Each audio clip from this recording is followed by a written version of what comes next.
Serral is ready. Cure is ready. The grand finals of the Masters Coliseum are coming up. Apparently, they are not going to stall.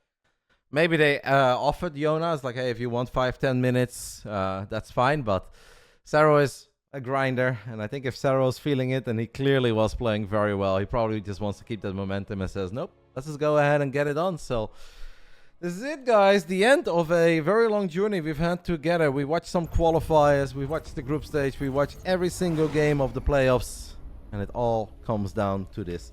Who will crown themselves the champion of the Masters Coliseum 6 and walk away with over $16,000 for one of the biggest online tournaments we've had in quite some time? Let's find out. Let's get it on. Round 1. Fight! In the top left side, we are looking at the main base of the man who did drop a map in that previous game, but he has still looked amazing from the very beginning till the very end. Representing BASILISK, spawning in the top left, the great Jonas Sotala, the finisher. It's Serral.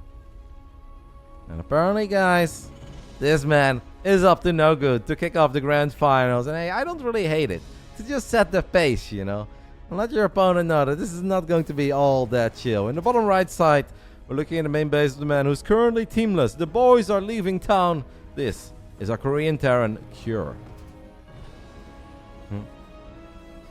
Archon, we just went over it, and I know that it's very hard to communicate with thousands of people, but tournaments just decide their rules in the beginning of the tournament. And they have said all along, apparently, in the rulebook, that there is no advantage for the player who wins the upper bracket. Some people find that incredibly unfair. I personally would have preferred best of 5 into best of 3 as well. But this is not because, oh, it's Cure who won the upper bracket, so we're not going to give him an advantage. No matter how it would have played out, this is just the way that they want to run their tournament. We can be happy with it, we can be unhappy with it. But I think in the end of the day, we should just be very happy that they ran this tournament. If this is how they want to run their tourney, that's just how it is. This is not unheard of. There are many tournaments that have played out in this way. Some tournaments do it different. What is the point of proxying here? They only get there like 5 seconds quicker. No, they definitely get there quite a bit quicker. That is a big difference. And also, 5 seconds may not seem like a big time, mate. But in professional StarCraft, 5 seconds can be the difference between getting on top of drones, getting on top of a queen having energy for transfuse or not.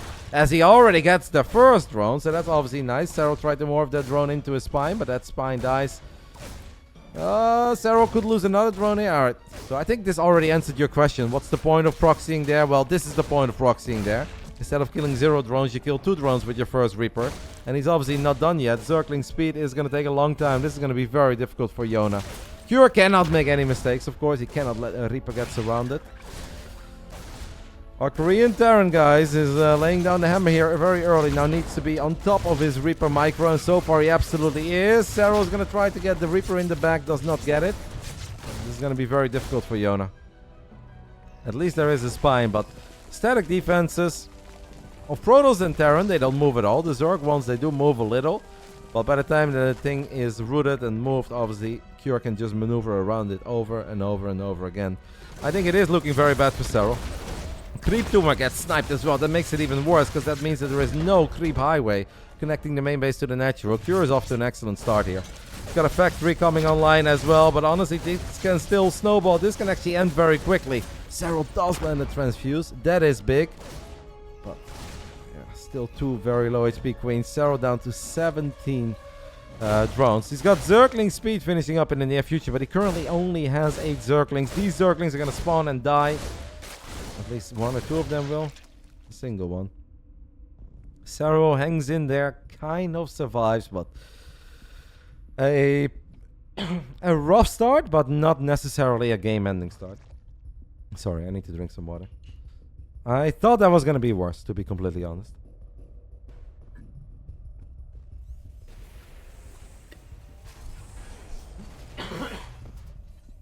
Now we're okay.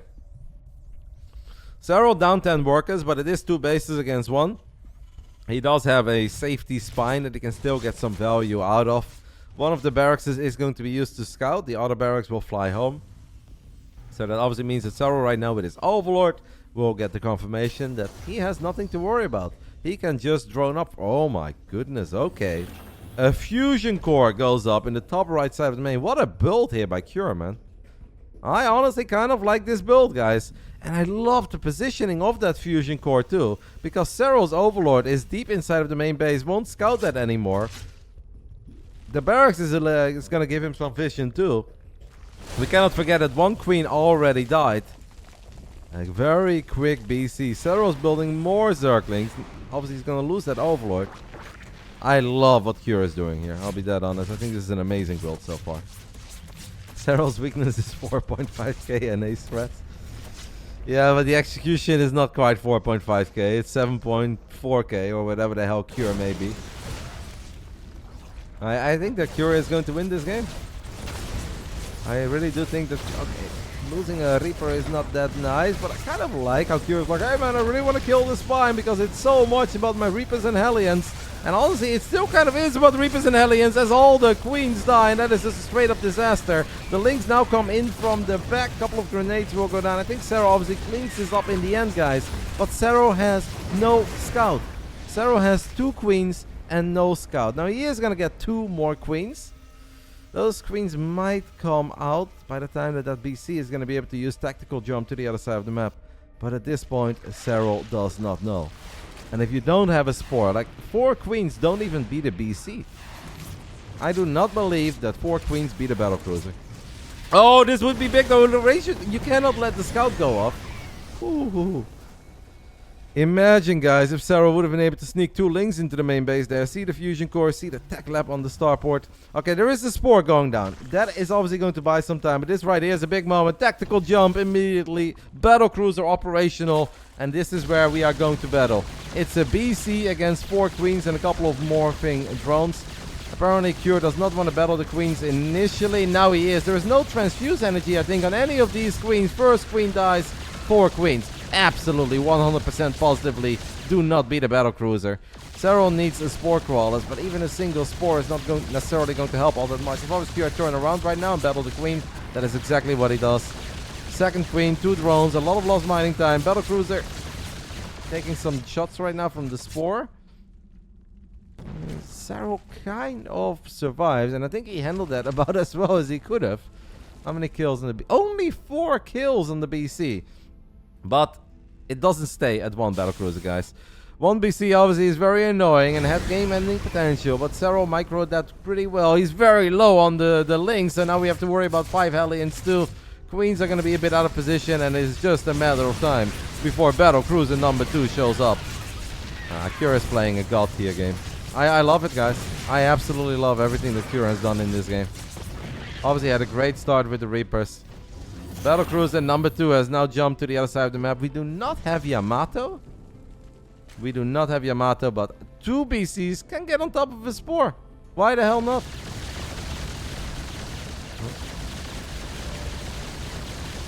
So ends up losing more drones. Spawning pool is going to be in a bit of a pickle. Spore Crawler is going to make his way over, but BC is just kind of chilling. Okay, doesn't quite get it yet. Queen count now pretty decent at 7. It's never easy against Serral, guys. You may think it's over. You may think he's in all sorts of trouble. And obviously, he still is in all sorts of trouble. Make no mistake. This is a terrible situation for Serral to be in. But the man is not just going to wave the white flag. Yona wouldn't be Yona if he's not going to try to battle his way back into this game. I'm not totally certain how he's still alive, but... he is still alive. He's still functioning. Nah, this is not that close. You can look at the supply and think it's close, but we're gonna look at a whole bunch of Tim Marines against 0-0 Zerglings, and these battlecruisers are not in any danger of dying unless Cure makes a terrible misclick or a terrible mistake. I don't think the game is all that close, just because it's like, oh, Serral's got 7 workers more. Serral's gonna need a whole lot more than just a tiny worker advantage to win this game. But obviously, the longer he stays alive, the more likely it is that he can maybe turn this into something. I'm surprised that we never got Yamato. Like, I know it's not a cheap upgrade. I don't know what it costs exactly, guys, but yeah, I kind of would have liked it. You research Yamato on the fusion core as well, so I don't think you really had to worry about add-ons. What is the cost of Yamato though? Like 150 or something? Is that how much it cost? 150, yeah. I think I would have gone for it if I was Cure, but I mean, the man is cooking. Let him cook. As he's still getting value out of these 2 battle cruisers with or without Yamato. Kills another queen. Actually finds a infestation pit. That would have been nice. But this army, guys, with Hellbats. Bailing count currently at 0. And even when the bailings are done, obviously we're not going to have bailing speed just yet. There's a lot of firepower in these marines. 1-1 upgrades. Serral is forced to cancel the triangle base as well. Cure has a 1 worker lead, which obviously is massive as a Terran. But yeah. What Cure, I don't think, wants to do is give Serral 1-1 upgrades, bailing speed, and stabilize on 4 bases. Because then the comeback becomes a tiny bit more plausible. It still feels to me that this game is like 98% over. I think Serral is pretty damn dead. But you gotta love the effort. Maybe I'll make it 99 actually. I'm gonna go with 99% over. So I'm also telling you guys that there is a chance. But we have 10 queens. Like 10 queens, 1-1 links, and bailing speed done. It's highly unlikely, but kudos to Yona, who is going to be losing another queen and obviously has to worry about his army. How good are these bailing connections? I saw a couple of Terran units dying, but there is so much firepower in this Terran army. There's so much firepower. The bailings need absolutely magical connections, and it was alright. But the 1% is not enough against this man. Cure takes the 1-0 lead. Proxy 2-Rex Reaper. Quick factory. Lovely positioning. 10 out of 10 positioning on that fusion core, guys. Get out, Zerg Scrub. Alright, mate. Thank you for being here, and that's going to be the end of you. I don't care who it is. No one is going to disrespect players here. That's dumb. They're playing for our entertainment. They're obviously playing for prize money. But that's not what we do here, mate. We're going to show love and respect to these guys. That's what they deserve. Unless one of the players would be like an absolute dickhead, then I would let it slide. I'd be like, yeah, get out. But these guys are sweethearts. They're doing their best. We're not going to do that here.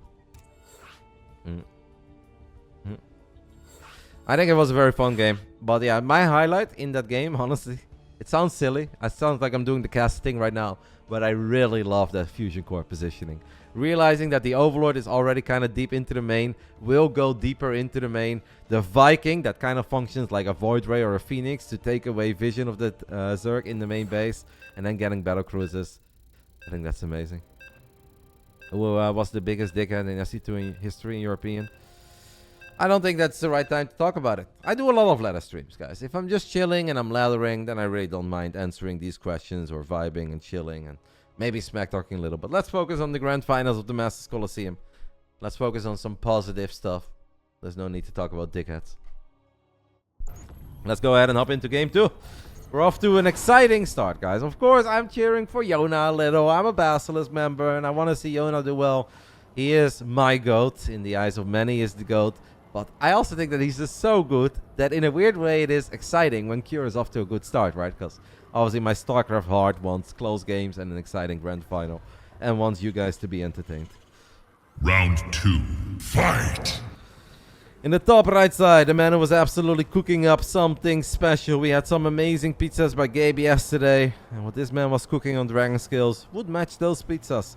The Korean Terran, currently teamless. But how much longer can that really take? This is Cure.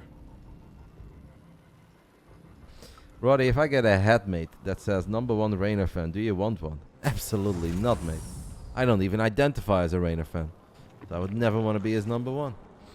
In the bottom left side of Altitude, we are looking at the main base of the Finnish Phenom himself. Down 0-1, just dropped his 3rd map in, well, ever since he went on an impressive run in the lower bracket. That was a sentence that made 0 sense, but dropped 1 map against Dark, 1 map against Beyond, and now down 0-1 in the grand finals. But game 2 is on Altitude.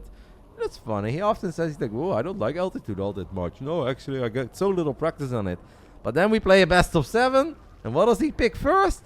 Altitude. Zerg Cabal exposed once more. This is Basilisk Serral.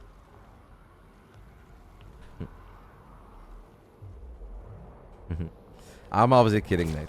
I'll take a cap. I do love Rainer, but honestly, mate, I have so many caps. I actually went through my cap collection the other day, and I have been randomly, apparently, without me being aware of it, collecting caps for 20 years. I have caps of my Warcraft 3 days. I have a Beijing Olympic cap. I have a million random PC brand caps. Like, oh, here's an Asus cap. Every tournament that I attended gave me a cap. Then I've got some Red Bull Battleground caps. When I lived in America and I traveled around, I have a cap of Los Angeles, of New York, of Chicago, of Miami. I was like, what the fuck? I've got like 30 caps. And if you guys can find a single picture of Roddy wearing a cap throughout my history on the internet, I'd be impressed. I have too many caps. I never wear them, so I think you can make someone else a lot more happy with that cap than you can make me. But I appreciate the offer. And obviously Raynor's ego made is big enough. He doesn't need to see me with a number 1 Raynor cap. And this kid is going to be out of control.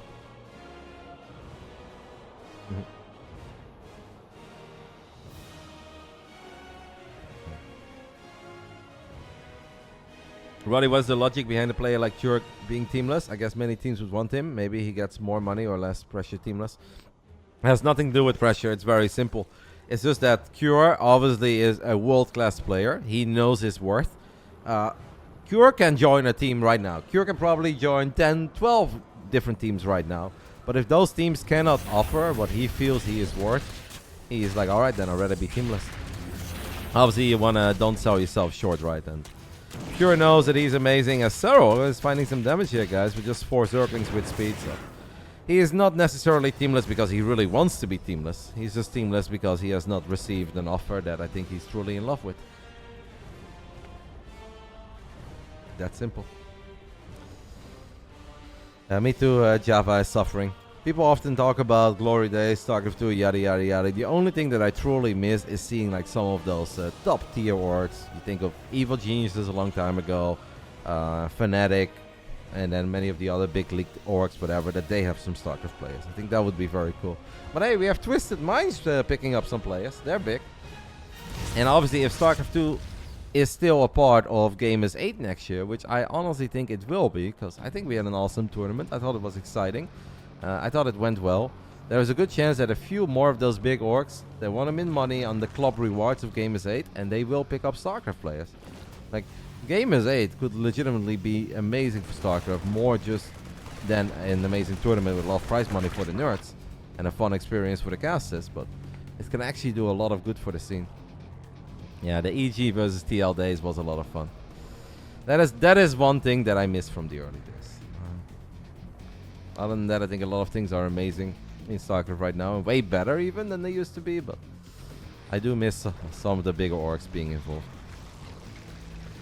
Serral has an 8-work elite with a lair on the way, link speed. So if you guys are wondering why Serral not doing this roach thing that he's so fond of, that probably just has a lot to do with the fact that altitude is a very large map, obviously favors mobility.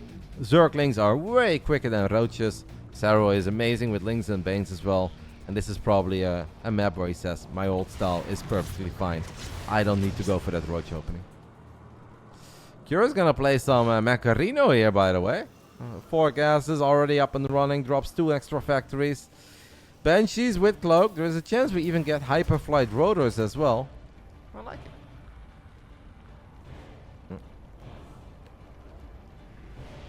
it. Is Cure something that Basilisk would like? Obviously, we love Cure, and the idea of having Cure on any team should excite any team, right? Like, it would be very weird if we're like, oh no, Cure is not interesting to us. Like, man is literally one of the best Terrans in the world. It's just more that I think right now Basilisk is pretty happy with the 3 players that we have. Trigger, Raynor, Serral, all 3 of them are active.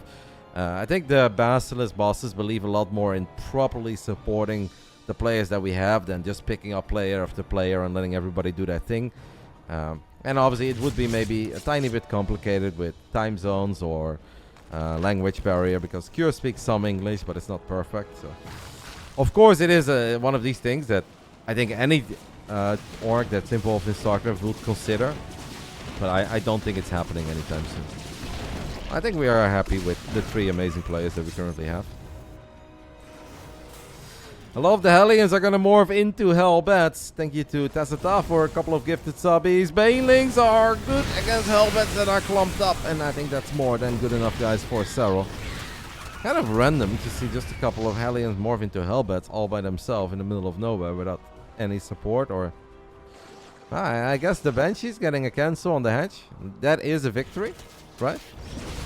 That obviously means that Serral's fourth base is quite late. Sorry, I was busy answering questions about Cure and his career and yada yada. But obviously, Banshee's getting a cancel on the hatch is big. I did not put enough emphasis on how big that is. That's going to make Cure very happy. But that's not game winning. What do teams provide to players in SC? They cover, obviously, a salary is by far the most important thing, right? Players are very often full-time, so then you don't just want to rely on prize money that you can win, because there aren't tournaments 24/7. So the salary is big, as we have 4 Banshees with Cloak flying into the main base. That spore is almost done, but not quite done yet, and it only gets 2 shots off. So these Banshees guys are packing a punch, and honestly, Cure is playing one hell of a grand final so far. They're getting a Queen, a Spore, 6 drones, Banshee still alive, still cooking, not quite done yet. 1 Banshee might fall there to Queens and Spores. I mean, that is honestly pretty good, guys, by Cure. To give you a quick summary, monthly salary, obviously most important thing, but also mental support if you need it, like help with getting ready for tournaments, paying travel to certain tournaments. If ESL or Game SA does not cover it, you don't have to pay your own flights and hotel. It will be a team taking care of that. So basically anything that you can think of, teams can help players with. Now obviously not every esports org covers everything, but that is obviously I would say that number 1 priority, monthly payments. Number 2 priority, support to travel to offline events. And then number 3 is create perfect practice conditions and to support you in whatever way possible to become the best possible StarCraft 2 player. I am going to focus a little bit more on the game, guys, because we are witnessing something pretty special so far on the side of Cure. Obviously, Altitude is a very large map, and it's very hard to end it, no matter how well you've done. If you guys have questions about this kind of stuff, guys, I stream a lot. And if I'm streaming ladder, I can talk about this kind of stuff all day, every day. It's almost a shame that you guys are asking me all these things that I obviously have some knowledge about. I would love to share with you guys, but we're watching 2 of the best players in the world playing a grand finals of a tournament. We should talk about that, as Cure is everywhere where he needs to be. A whole bunch of Cyclones with Macfield getting the kill on the hedge.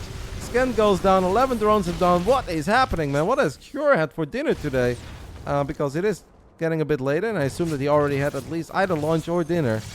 Cure is popping off, man. These Banshees, this is a flawless game so far. They're now going to get on top of the Spire. I kind of would like to see him try, but then again, the Queens have so much energy that maybe that would have been pointless. He can put them here, and obviously Banshees are this quick that either a hatchery or more drones could be in trouble. The Hellbats and the Cyclones got another cancel on this base. Maybe they got a... No, they killed the hatch before. Wow, did you guys see how quick he did that? What the hell? I have never seen Infestus pop and burrow that quick. It's the quickest burrow I've ever seen in my life. Almost felt that they were built on the ground.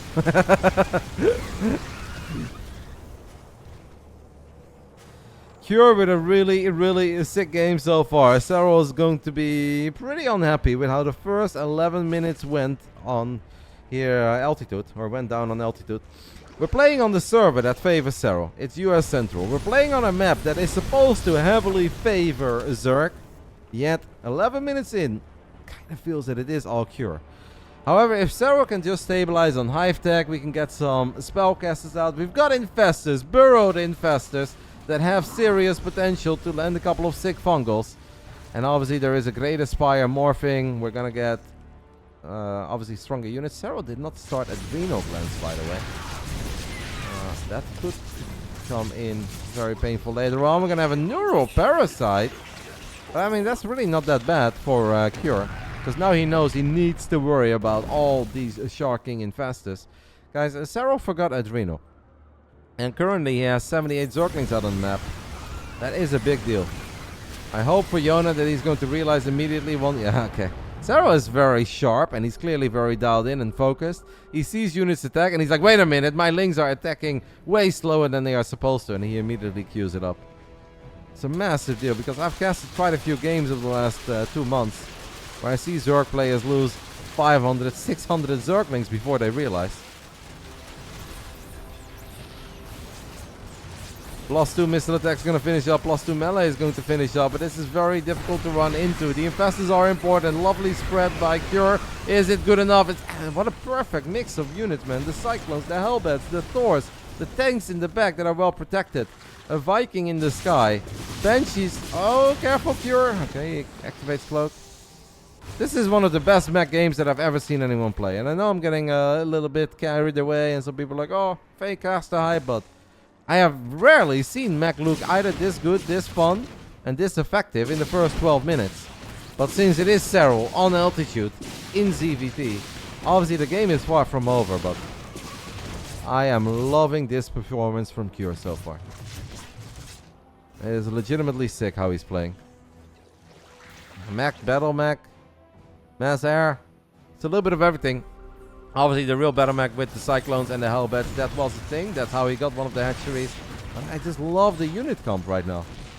Because if you go all out battle mech, then it kind of feels that a couple of fungals and blinding cloud, some roaches getting on top of it. All of a sudden cyclones look very squishy. But it's the tanks that are a real problem. And the tanks are so well positioned. They're just excellent in the back. A couple of neurals do go down, but like 2 cyclones for 2 infestors is not good, and he doesn't even get the 2 cyclones. Now the banshees are still getting some value done, and as obviously they're just making sure that we're not losing too many HPs at home. On the side of Cure, tiny burrow, that's cute. What a game by Cure so far, guys. Serral feels that he really needs to fight this. Cannot lose another base. How good is the spellcasting? I want to say it's pretty damn good. I want to say it's more than good. It's amazing as all the tanks and Thors get neural. And Serral finally gets his first very, very big victory in this game. It was about time. Serral needed that victory. Can he now capitalize on that amazing fight? Because he's on 68 runs, guys. He doesn't have a massive bank, and he obviously did just use a lot of energy of his spellcasters. Banshees have not been repaired, so that's a bit of a shame. That was amazing for Serral. But Serral needed that. Serral 100% absolutely needed that. As he's now going to get on top of a building. CC cancel then, and Cure is going to cancel, showing us that he's full sharp. It's a real shame, by the way, that Cure did not repair his Banshees. They were right above 20 SCVs, and now you guys can see that they just got picked off by 2 shots of the Queen. Serral gets the kind of fight that he was looking for, the kind of fight that he needed. Cure did have, I think, a good enough spot to just rebuild all of that and try to do better next time. But the longer Serral's in this game on altitude, the more likely it is that he's going to make it his game. And he says, Cure, you had an amazing first 12 minutes, but now it's my time, amigo. You can already see him opening the doors a little bit. This sensor tower is very important. Getting a couple of Hellions, depots, and SCVs is obviously lovely. It is Serral's time to shine as he's down 0-1. As he's playing on the server that is better for him and the map that's obviously way better for his race than it is for Cure's race. Mech almost always loses at a professional level. I mean, this is altitude. I think if this was a different map that was a bit more choky and less wide open, with the start that Cure had, Cure would have absolutely just walked away with this game. He would have ended. It's just obviously very hard for Mech to end the game on a massive map. You don't want to be too impatient and throw, but obviously the more time you give your opponent, the more likely it is that eventually they'll get the engagement that they are looking for. But this game is far from over, mate. We are looking at 3-3 mech. Now, there are Broodlords on the way. It's 8 Broodlords in total. There are 6 Vikings, but obviously 6 Vikings can be enough if you can keep these Vikings safe. This is still, I think, a very close game. There is also only a single Viper currently in the army of Serral. The scan is massive, because now Cure has the ability to make a few more Vikings. And in a weird way, okay, the Banshees die, but maybe that's alright. It's going to free up some supply for Cure to get a few more Vikings. The 10 seconds that Cure is creating for himself right now to get a few more units out. How many starports does he have? He has 1 starport. That is scary. I'd love to see 2 more starports go down immediately, guys, in the main base of Cure. Cure is splitting off a very big mech army. He's going to try to take advantage of those immobile Broodlords. As the Vikings, guys, are getting a lot of big shots off on the Broods. At least the Queens are here to keep them safe. What do we got over here? Zerglings with a +3 melee and Adrenal Glands. But look at Cure. He's playing World of Tanks over here. And he says, hashtag rollout Roddy. I don't really give a fuck about some Broodlords. I'm not playing World of Airplanes. I'm playing World of Tanks. Now there are some infestors. I'm going to try to keep this base safe. It's pretty sick army movement by Cure. Ooh, 2 tanks. Jonah not paying attention, I think, to those 2 tanks. Well, actually he was, since he lends the closer ball, so I apologize for doubting the gold over there, guys. He was paying attention. He knew what he was doing. Can still unburrow those. Oh, that's big. That is big. Cure got over eager with his Vikings, and Serral was able to land a fungu on all of them. And obviously with this many infestors and queens nearby, that means all these Vikings die. Ay, ay, ay. Okay, that is a problem. My curious plan right now is to go full demo once more, max out on Thors. I mean, there are 6 Broodlords remaining, so he did kill a couple. Yeah, he killed 2. Literally a couple. Cure's work account, though, guys, is definitely not what it once upon a time was. Is this enough Thors? Like, the Thors against Broodlord fights I always find very hard to call. I don't know. I don't see them super often. I know if the Thors are in the spot that they need to be, Thors are godlike. If they're not exactly where they need to be, they can really suck. I love this move, by the way. Leaving 2 Hellbats and 2 tanks. It's not a planetary. Thors are getting some good shots off. But obviously Serral right now, guys, is severely outmining Cure. As you guys can see, he has been over the last 4 or 5 minutes, ever since he took that great fight. Kind of feels that it all comes down to this push. Cure, I think, is just going to grab every single unit that he has, rally everything to the center of the map, and this is the army that Cure wants to win the game with. Because the doors are wide open everywhere. He's got 1 planetary, but he's got very few units left behind. There are more links that are going to try to get maybe on top of that base in the top left.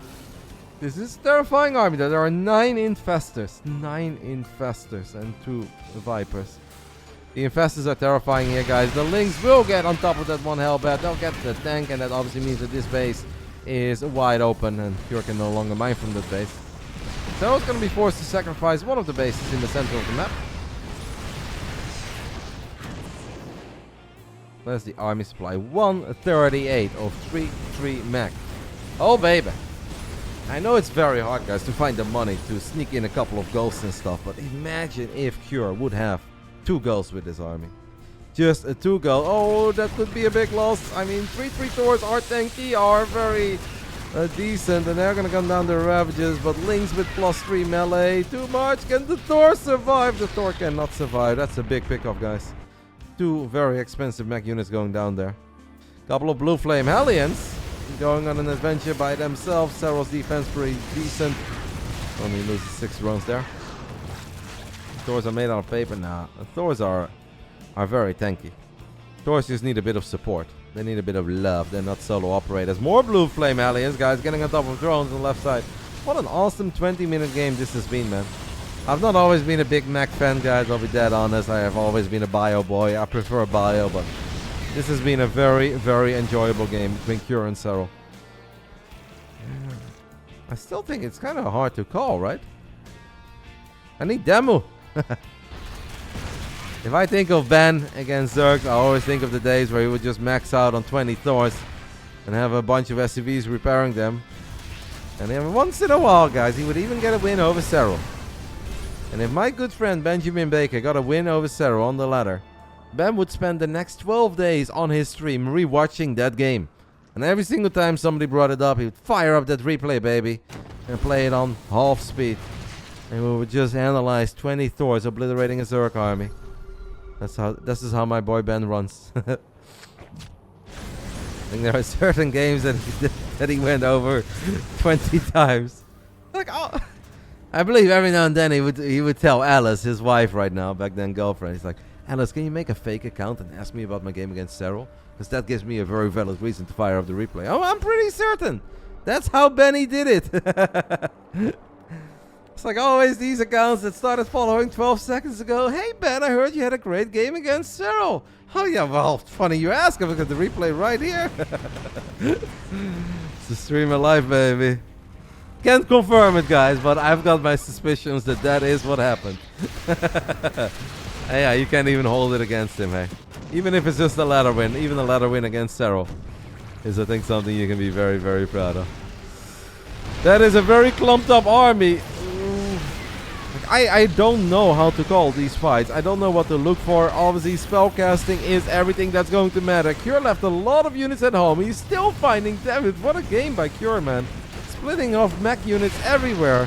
Like, it feels so risky to do this, because I see this entire army get obliterated by Nuru and Vipers and Blinding Clouds, but it is not happening. It is 149 supply. It's a great game by Cure. And of course, it's a great game by Serral as well, because Serral was getting bopped in the first 11 minutes, let's be honest. And unless the Zerg would have straight up died, would have been completely crushed by a maxed out Terran with that kind of an army. So Serral did an amazing job in hanging in there, then finally found some of the great fights and started to play the kind of game that he likes. But look at them Hellions. Oh, Blue Flame Hellions. Vikings landing corrosive. Oh, ho, ho, ho, ho. There are so many fights happening that obviously you can't even really blame Cure. Cure needs to pay attention to this army. This could be a big moment. The infestors are burrowed. Scan goes down. The first neuroparasite. But that is not enough. The Blinding Cloud though. The Blinding Clouds. How scary are those? I think they are scary.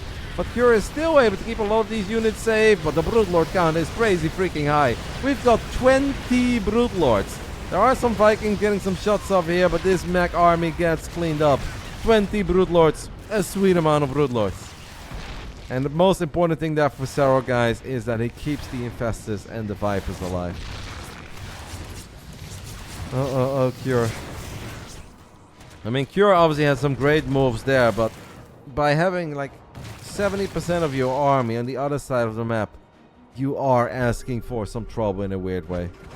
Alright, it's 60% because we obviously have some mech units everywhere. Serral just grabbed pretty much every single thing he had there.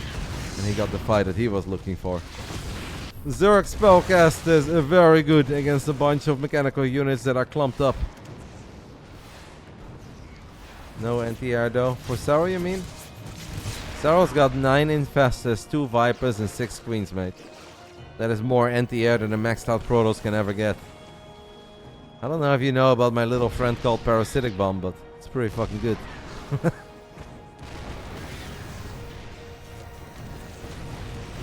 Thermal says it was a weird decision or a weird play by Cure overall. And it felt that Cure was obviously always kind of trying to end it, right? Trying to force that one bad fight out of Serral. But Serral just has an immense amount of patience and is really good at reading the state of the game. And I think that Cure would find a lot of success with the way that he played this. And he would find that moment where either Serral indeed does not have any anti-air and he loses the brutes, or he takes a very bad fight against tanks and Thors. Just didn't happen. Serral, I'm pretty certain, on his little gaming wall right above his monitor, has a motivational poster printed that patience is a virtue. And this man has always had a lot of patience throughout his entire career. Can the Thors, guys, get into that position that sweet Terran dreams are made of? Vikings getting a few shots off, but there is transfused for days. Okay, careful with those spellcasters, obviously, Serral. 152 supply of Yona though.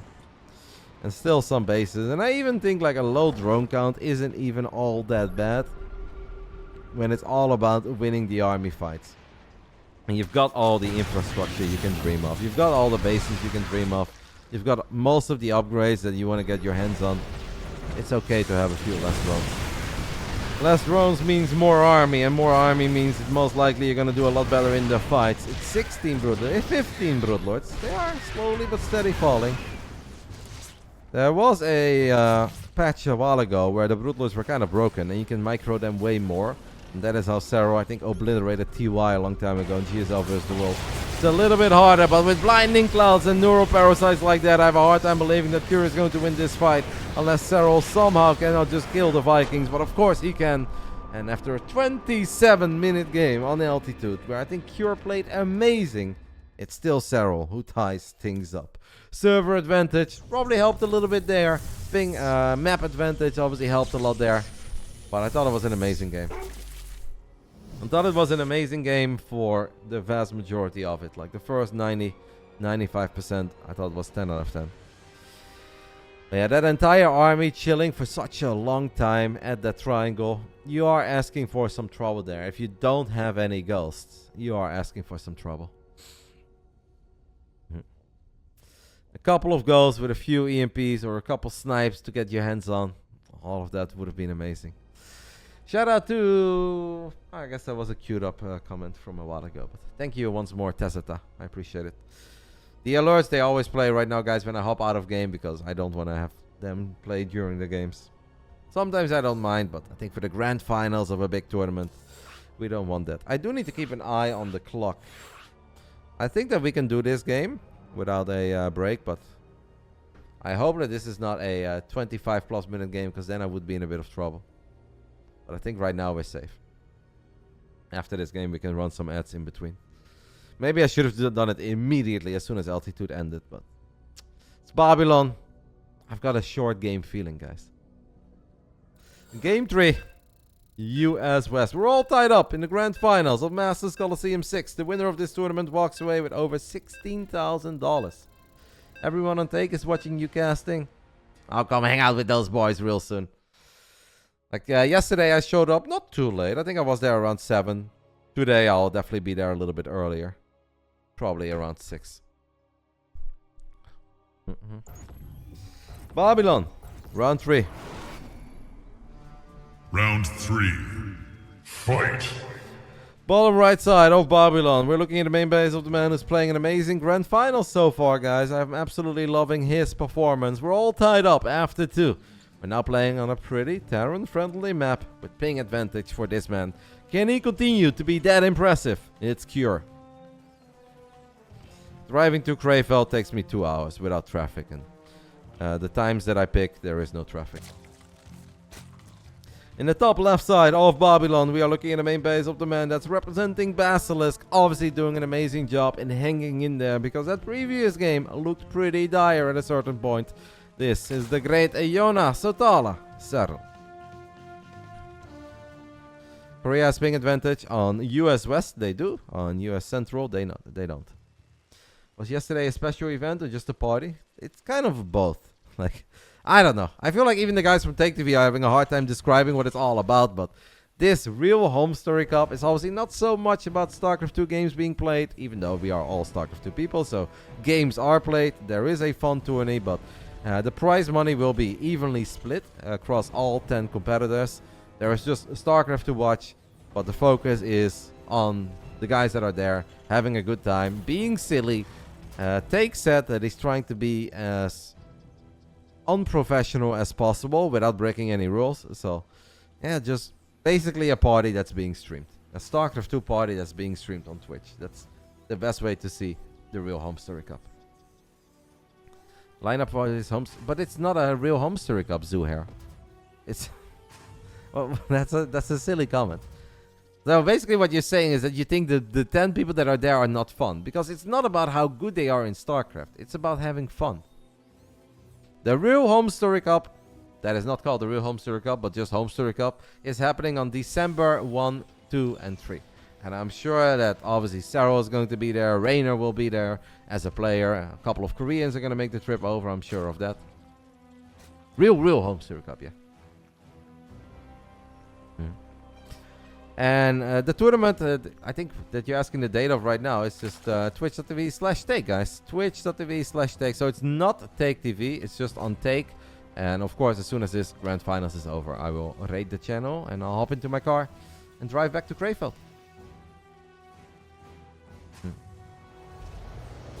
I think yesterday was fun, and I hope that you guys that were watching the stream had fun. Everyone that I ran into, at least, guys, had a good time. Creator was smiling as well from ear to ear. Everybody seemed happy and seemed to be enjoying themselves. You enjoyed the sauna interview yesterday. You know what I really loved? Is when Eon Blue pointed that camera straight into the crotch. Like, that was not... that camera was up, but Eon Blue is like, no, a little more down. That was one hell of a camera angle, Eon Blue. Yeah. If that's what he was going for, guys, he nailed it. Oh yeah, it's obviously, guys, just memes. Don't take it all too serious. Just try to have some fun. And on top of that, there's a bit of StarCraft to be played, and players are still obviously pulling off some great moves. Creator had some amazing Warp Prism micro yesterday. I was like, look at this nerd tryharding over here. Jeez Louise. He picked up that single Immortal more than I picked up any Immortal in my 12 years of video gaming. Hey, we're listening. I don't know if you guys are going to see me bench press, but I did crush it yesterday. You guys can ask Naruto all about it. Alright, guys, we have concussive shells. Okay, so Serral is gonna fly the Overlord in. There is some... Oh, he's... Okay, I don't know if this is actually part of the entire plan or not. Go cure. Okay, wow, that's one hell of a fake. So he wants to, I think, play Hellbat Marauder. Yep, there goes the armory. But he didn't want to show Serral that he's playing Hellbat Marauder. So first he cancels Concussive, but then he's like, ah, damn it, like this looks suspicious. So he's like, oh, little swapperoo here, Yona, nothing to be seen. So obviously this is what Serral saw, that tech lab.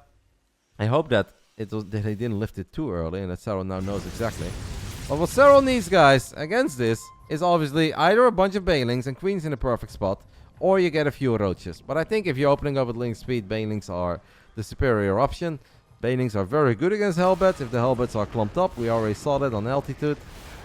If Serral is not aware of what is happening, so far I don't really have the feeling that he knows. Cure can honestly hit him with a pretty gnarly timing. Will this Viking live? Nope, it's not going to live. That's a bit sloppy actually, because the Viking has a lot of firepower. But it's not about the Viking, guys. It's about the 3 Marauders in this medevac that are now being boosted to the other side of the map. But he's like, no, I forgot a little Marauder. That's Gabe right there, guys. Gabe was a little late, but he made a lot of pizza for us yesterday. Serral still doesn't know. 9 more drones. Serral has a 20 worker lead, no Baneling nest, no Roach Warren. Serral should be in all sorts of trouble. And if Serral is not in trouble, then the Zerg Cabal really has done an amazing job in making Zerg incredibly ridiculous. Because Serral is about as a little prepared for this as humanly possible. All of the Hellions are going to morph into Hellbats. The medevac is still going strong. The medevac has the healing power. The Marauders are still there. Queen Micro is good. Extra links will come out. That medevac though, guys, still full on HP. Hellbat count is dwindling a little. The Hellbat count is dwindling a little, but this is where the Queens are starting to fall. How much longer can Serral keep these Queens alive? He's going to lose another one. Honestly, Serral is doing good. Actually doing pretty damn good. Now with the extra links showing up, the Marauders are going to be forced to hop back into the medevac. Queen, careful! Don't lose your Queen. Give me your Banshee. Wow. I mean, 5 Queens died, 28 Zerglings died, but not a single drone died. This really does beg the question, how bullshit is Zerg? No, that's a joke, guys. That's humor. I am impressed that went as well for Serral as it did. Serral obviously had very good Queen positioning, had a nice spread on it, didn't really take too much splash damage from these Hellbat shots.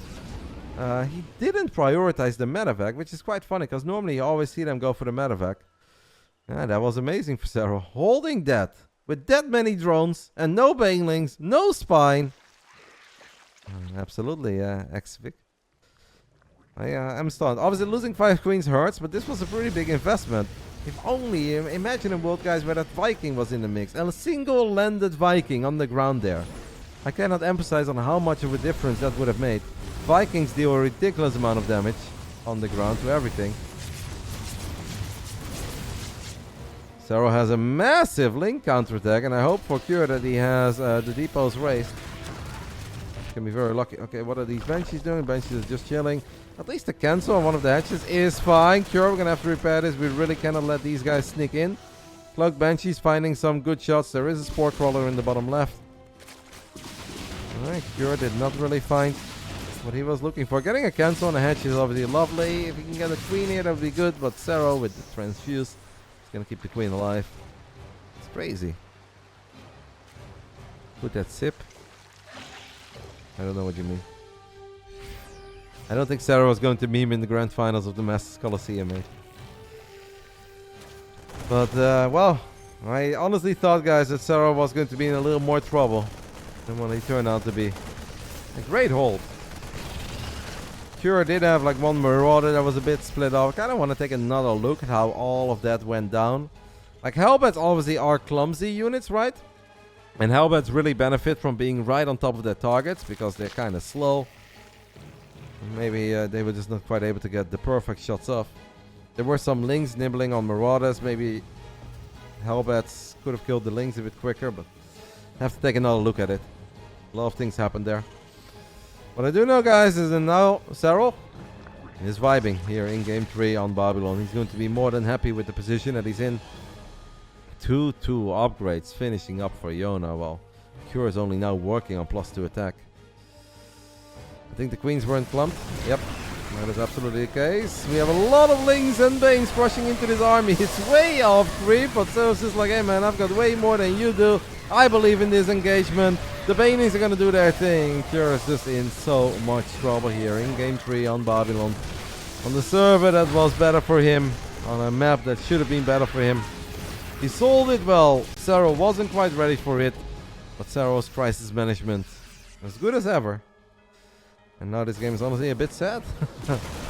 I feel like this game is Omega over. Kind of like perhaps how game 1 was a bit Omega over, right? Because Cure did such a good job with his BCs. And then Proxy Barracks Reaper is 6 Dropper Lords. He's flexing right now, guys. What is Yona going for? A Ling invasion? He's gonna storm that main base of Cure? That's just disrespectful, guys. What the hell is Yona up to here? Why is, since when is Yona the kind of guy to morph 6 Dropper Lords?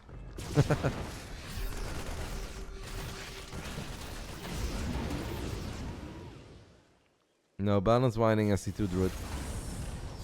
No balance winding. That's stupid. Alright, what are we going for, Yona? Yona is going to drop. What is that? 6 Dropper Lords full of units. 6 times 8. 46? Question mark. 8, 16. 24. 48, guys. 48. 48 Zerglings, not 46. 48 Zerglings with +2 melee are going to get dropped on top of the production of Cure. Cure is catching up a little bit in the army supply. 46? Really? Can I not count? 8, 16, 24 times 2. 48. Don't do me dirty like that. Couple of SCVs dying. Obviously, Serral wouldn't be Serral if he's not going to try to get a little more. Gets the first tank. Don't shoot at each other. Gets 2 out of 3 tanks there as well. Oh, Cure handled this pretty good, all things considered, right? This could have been a lot worse for Cure. But just because he handled this well, that doesn't mean that he's not in trouble. Because he's in so much trouble. Adreno Glance is on the way. It's very close to finishing up. Hive Tech, Serral's on all the bases. 91 drones. Cure does not have Ghost. Is not going to have access to Ghost anytime soon. And this kind of just feels that this is going to be one of these campaign missions where it's going to be wave after wave of Serral. And Serral can take bad trades all day, every day. And as long as he finds a little bit of damage, he'll be more than happy. Thank you, old-fashioned 97, matey. Serral is going to drop a Spire. So he is kind of letting his foot go off the gas pedal a tiny bit, which I'm a bit surprised by because it feels that the doors are wide open. Main base is still under some threat. Like, these Lings are going to win the fight here, I think. They have +2 melee and Adreno. Yeah, I mean, Lings with Adreno are mental. Serral is not totally going to let his foot go off the gas pedals. He's going to try. There are a lot of things. But obviously, this base is wide open. No bunker. The only thing is there is Sensor Tower. If I was Serral, I would kill that Sensor Tower immediately. You just put like 4 Zerglings on the Sensor Tower, I think it would have died. Serral's having a lot of fun with a couple of burrowed Zerglings. So just keep on burrowing, unburrowing, burrowing, unburrowing. If Cure gets 5 bases up and running, we have a game again. Like right now, even if Cure is maxed out, I think he is so far behind. He's in a lot of trouble. And unless Serral just takes the worst fights ever, I don't think there's a whole lot that Cure can do. But if Cure gets his hands on 5 bases, well, then there is still a whole lot to play for. You can see the power of the Viper. Obviously, there are no ghosts on the map. Cure drops 50 supplies. Serral immediately remaxes. And yeah, that 5th base is a bit of a pipe dream. Even just keeping this base safe is going to be a bit of a nightmare. Serral could unburrow the Zerglings again in the main base if he wants to. How long have these damn Zerglings been in the main base? Cure went for a very committed, very aggressive opening with the Marauders and the Hellbats. And he was hoping for a crazy amount of damage, potentially game-ending damage. Serral was greedy, but Cure did not find the damage he was looking for. Alright. Cure finally had enough, guys. He's like, you know what? I didn't want to. Fine, I'll try that again. Just tuned in. It's just, Cure has been kind of dead ever since the Hellbat push didn't work. That's why we do not have any ghosts yet. Another Blinding Cloud going down. Abduct, Blinding Clouds. What are these tanks going to fire at? Lord knows. Banelings chasing down a couple of Marines to the top right. Serral maybe thinks that this is the moment he can go for that Planetary. So he's going to ignore the 5th base. That's a guaranteed kill if he would have gone for it. No, he didn't actually go for it. He is just going to force Cure to keep on stimming over and over and over again. Alright. Good effort by Cure, guys. To be fair, I never thought I would see Cure on 5 bases. So in a weird way, even if Cure is now down 50 supply and earlier he wasn't, in a weird way I feel like it's slightly more playable right now. He has a bunch of tech labs too on these barracks, so he could produce some ghosts if he gets his hands on it. Like, if the next fight is bad for Serral, we actually have a game again. But obviously the door's still wide open at the third. We have some Hydras here, yeah. These links, why is +3 melee so late, by the way? I feel like Serral's had Hive Tech and Adrenal Glands for quite some time. +3 took forever. 7 Broodlords are morphing. We do have a couple Liberators. 3 Ghosts. 3 Ghosts against 7 Broodlords. Alright. I'm very tempted to alt-tab right now and get rid of a couple of you balance mining nerds in the chat. Guys, Cure made an attack when he was down 17 drones that needed to do a lot of damage, and it just didn't really do a lot of damage. If Serral attacks with a bunch of roaches and he's down 17 workers and he doesn't do a lot of damage, he's also going to lose. That's just up. I think he queued up melee behind armor by mistake on a single Evo. And that could explain it. Fortunately, I think he can get away with it. I feel like we are still very close to this game ending. But here, obviously, with the 5 bases, and for some reason, he's still kind of mining right every now and then of this. I don't understand how this base is being mined from. The doors are wide open at that triangle. I feel like it should be absolutely impossible for Cure to get any value out of a base that's an orbital with no bunkers, no army, no SimCity, but Serral just settles for the planetary in the top right, and perhaps rightfully so, because that is a very important base to take off. Any interest in Tempest Rising? No idea what it is. I have a lot of interest in StarCraft. I'm a big believer of Stormgate and the rest. Once it's out and I can play it, I'll gladly play it. Those are the 2 things that I focus on. Am I allowed to take a sip? Absolutely, mate. Couple of libs are going to get abducted as well. Ghost count is now at 11 though, guys. But obviously Cure's economy is in the dumps after losing their top right base. And Serral still has money for days, can remax for days. It's been a bit of an unfair fight ever since the initial Hellbat push did not work out. Kudos to Cure for obviously hanging in there for as long as he did. And still taking some alright fights here and there, but it just feels unfair. A little bit like that first game on Dragon Skills that felt Omega over after Cure had a great start with his Reapers and the Battle Cruiser as a follow-up. Serral was battling, but he felt dead. Cure is battling here, but he obviously feels pretty dead. Super stoked for Stormgate open beta next year, yeah. I'm definitely very excited for Stormgate to be like more playable than the initial betas were, which, you know, it was somewhat limited. Obviously we don't have the real Battle.net experience yet, or whatever the equivalent of Battle.net will be. I think Stormgate is going to be awesome. Can't wait to play with the Infernals. That's what I'm excited about. Alright guys, Game 3 will finally come to an end. I have to go ahead and run some ads very quickly. Otherwise they're going to run in the middle of the next game, and then you guys are going to be very upset at me. So we are going to do that. I will obviously not... Well, maybe I'll take a tiny break. I'll take a tiny break, guys. Game 4, Grand Finals coming up. One of the things that I would absolutely love to do is normally take another look at that Hellbat Marauder fight and see like what could Cure have done better, where did Serral excel and pulled off a great fantastic hold, or did Cure mess up, or was it a little bit in the middle? But obviously I cannot delay the Grand Finals in the middle of all these games, so that is something that is gonna have to wait for a rainy day. But you guys can obviously take another look at it and let me know where you think Cure could have done better, XYZ. Or if you just think that Hellbats suck and it's never going to work, that's possible too. I'll take a tiny break. I'll be back soon with Game 4 of the Grand Finals, Masters Coliseum 6. Thank you guys for being here. Game 4, the Graz one. A good Grand Final so far. I'm definitely enjoying it, guys. I thought yesterday was very good as well, even though we had a lot of 3-0s. But I think they were very good 3-0s. Only the TVT between Björn and Cure was a little bit one-sided. But I think everything else was kind of amazing. Let's go ahead and do it. Round 4. Fight. Top left side of Grasbon. 1 minute and 30 seconds into the game. Barracks on the high ground. Depot on the high ground. Reaper opening. This is Cure. Playing an awesome series so far, guys. I am definitely loving his play. And of course, the same can be said for this man. In the bottom right side, we are looking at the main base of the man who's 2 maps away from crowning himself Masters Coliseum 6 champion. This is BASILISK Serral. And there is one thing, by the way, guys, that I would like to mention. Is that ever since both Serral and Rainer have been part of BASILISK, they have won every single big individual competition. Serral was obviously on BASILISK for IM Katowice, but Rainer was not. Rainer joined a little bit afterwards. After that, we had the ESL Summer Championships that were won by Serral, and he defeated Rainer in the semifinals. Then we had Home Story Cup 23, 22, 23, whichever number it was. Rainer won that Home Story Cup, defeated Serral in the semifinals. Then we had Gamers 8, which Rainer won. The boys are on a bit of a roll, guys. I guess that BASILISK support is pretty good. That's because you're in the team, Roddy.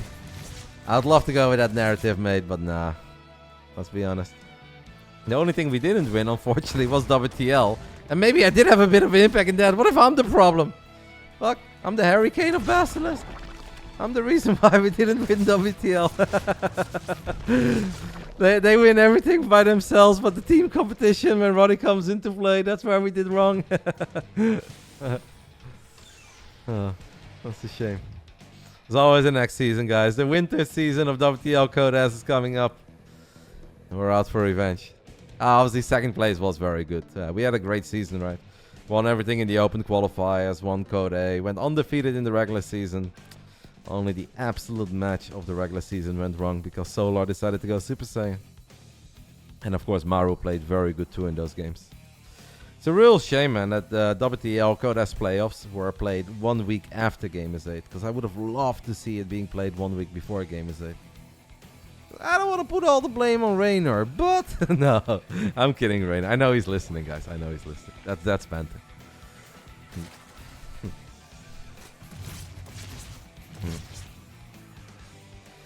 Zergling Speeds get queued up for Serral. So Serral not going for Roaches here on Grass One. Cure opening up with Triple CC, couple of Marines. Had a Cyclone in production there for a little bit. And he's like, nah, I actually think Cyclones suck. That was weird. You don't see that very often. How long was that Cyclone being built? I know, Rainer. I know.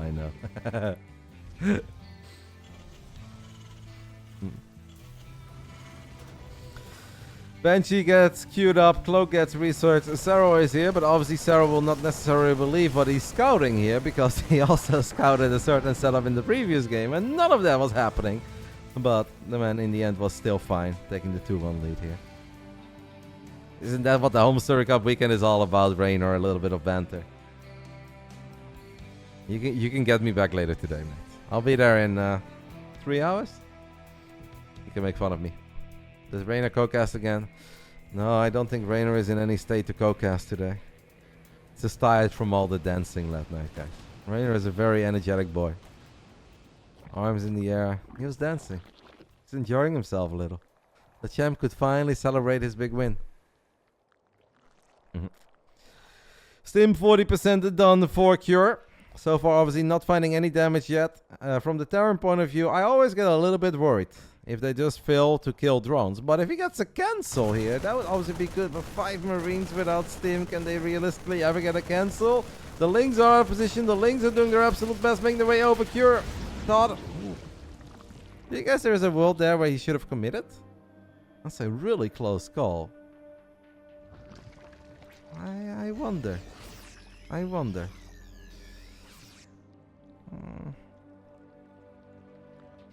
At least he did some damage to the hatchery. It looked very close. One Banshee. We cancelled Cloak, by the way. We did not build a second Banshee. So Cure is still trying to trick Serral. Still trying to make it a bit harder for Serral to figure out what he's playing against. Serral scouted Cloak Banshees. In the end, it is a single Banshee without Cloak. But I think at this point, maybe Serral already knows. So Mling Bane Multa on the side of Yona. Cure is building tanks at the moment. think Widow Mines in general are a lot better against this playstyle. Having like 1 or 2 tanks is obviously not bad. And maybe like the first tank push has some potential, but I'm more of a Widow Mine believer against this playstyle. Whenever we're casting Yona, it's definitely not Mutalisk. It's Muta. 11 of them at once as double Evo goes down as well. First fight is going to be very, very important. Cure can hit, obviously, a somewhat scary timing with 1-1 upgrades and combat shield finishing up. There's a lot of links running to the other side of the map. Cure is a bit out of position. How many SCVs are going to fall here? Tank can deal some friendly fire here too. So far, not any SCVs have died. Maybe a single one. Honestly, that's pretty sweet, I think, for Cure. Sure, he lost a few Marines there, but I'd rather lose a couple of Marines there, guys, than 10 SCVs. So, excellent defense by Cure.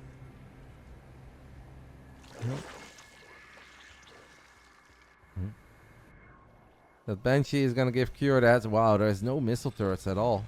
Now, obviously, we do have 1-1 Marines with Stim. There's a lot of Marines that are going to show up. Okay, Marines will Stim. They get the first Mutalisk. Single Marine for a Muta. That actually went very good for Cure, who's now on the bottom side of the map, guys. Seizes up in range. Baneling count at 7. 7 Banelings. I don't know if Serral can fight this. He's going to bring the Mutalisk back to this side of the map, but I am personally thinking that this hatchery is going to be dead by the time that the Mutas show up. Queens are doing whatever the hell they can to keep that hatch alive. Cure at this point obviously is waiting for some sort of a run. Serral, you're taking a very risky fight here, mate. All of this for that hatch. Serral does not want to lose this hatch. He's now going to go for it. The target fire of the Marines is pretty good. And Cure is absolutely popping off here in game 4. Am I crazy? That was more than just good for Cure. If he stims forward right now, no, he can't get the hatch because the Queens is still there. That seems really good for Cure. And I think it's still really good for Cure. Upgrades, guys. Upgrades, upgrades, upgrades. Mutas now fly to the other side of the map again. And Serral is still forced to sacrifice this hatchery. Oh. That was a painful, well, not even a save, right? And Serral is he just dead? Am I getting too dramatic here when I say I think Serral is kind of dead? Mutas are going to try to find some damage. Serral has lost 4.4k resources. We'll get a refinery. Now, of course, we can always make mistakes when we say that Serral is dead, because he is still Serral. And obviously, Serral is capable of making a comeback, but that wasn't it. Yona lost a lot there trying to save that hatchery, and in the end, he couldn't save it. Think of that song. I believe it's by J. Cole. Shouldn't have saved that hatch, guys. That hatch didn't want to be saved. Don't save him. It didn't want to be saved. No way he is dead. Alright. Well, Serral is going to try. He's going to try to maybe do something about this planetary, but Lair attack Zerg against 2-2 bio. Maybe we're going to fire up 3-3 immediately. 4 bases against 4 bases. Maybe Serral's not dead, but I think this game looks very grim right now. You know what we need, guys? And I know that Elazer would approve. Raynor knows it deep down inside as well. Serral needs Burrow, baby. That's what we need right now. I hope that the boys were playing bingo and were forced to take a shot because I'm talking about burrowed banelings. I know it's early, guys, but that's what the Home Stir Cup weekend is all about. Getting a couple of cliches out of the way. Oh shit, who beat Maru? Serral beat Maru 3-0 yesterday. Serral should abandon the Muta attack. Yeah, but that's not that easy. You invest in +1 flyer attacks, you invest in +2 flyer, you build all these Mutalisks, you build your entire game plan around the mobility of the Muta. You can't just build 15 Mutas. There we go! Great minds think alike. Oh, baby. Oh, baby. You can't just make all these Mutas, the Spire, the upgrades, and be like, ah, Mutas don't work, maybe I should build some Hydras. That is just not something you can ever get away with in high-level StarCraft 2. Am I commuting to Home Story Cup? Oh, yes. 6 Dropoloids once more. Serral did this on Babylon, and honestly, to me, it almost felt like he was styling a little, but we know that Serral is not much of a stylist. Serral just wants to get the job done. Don't know about it. I do not know about it. Serral is maxed out. Cure is at 191 supply. Is actually supply blocked. Oh my goodness, there's a lot of missile turrets, but they're not really going up at the edge, so at least the links will be able to unload. I'm really loving the game still for Cure. I think Cure is doing great, but with the hive halfway done, there is definitely some light at the end of the tunnel. There's a lot of Marines here though, guys, and 2-2 Marines with medevac support against links only. I don't think Serral gets a lot done here. Serral even is going to get very, very little done. The Muras are getting a 1 or 2 SCVs and a missile turret. He's making 6 more, but we got 3 Big Daddy Thors. We've got Widow Mines with drilling claws. Maybe, guys, with Hive Tech, Adrenal Glands, there is some hope. There is some light at the end of the tunnel. What a final so far by Cure, man. I'll be honest, guys, I was worried we're going to get a one-sided finals. I thought that Serral was just going to run all over Cure, but Cure is playing an absolutely epic best of 7 so far. What is Cure waiting for? Cure probably maybe just thinks that his army is going to scale better than the current army of Serral, and he just does not want to take a bad fight. But yeah, by waiting, you are playing a dangerous game. Because obviously that does mean that some of these Hive Tech upgrades are going to kick in. I think Cure is just very worried about being gobbled up by a whole bunch of banelings on the edge of creep or on creep. So yeah, he is playing it safe. Like, if you're maxed out as a 3-3 Terran, you're not necessarily worried about 25 Mutalisk.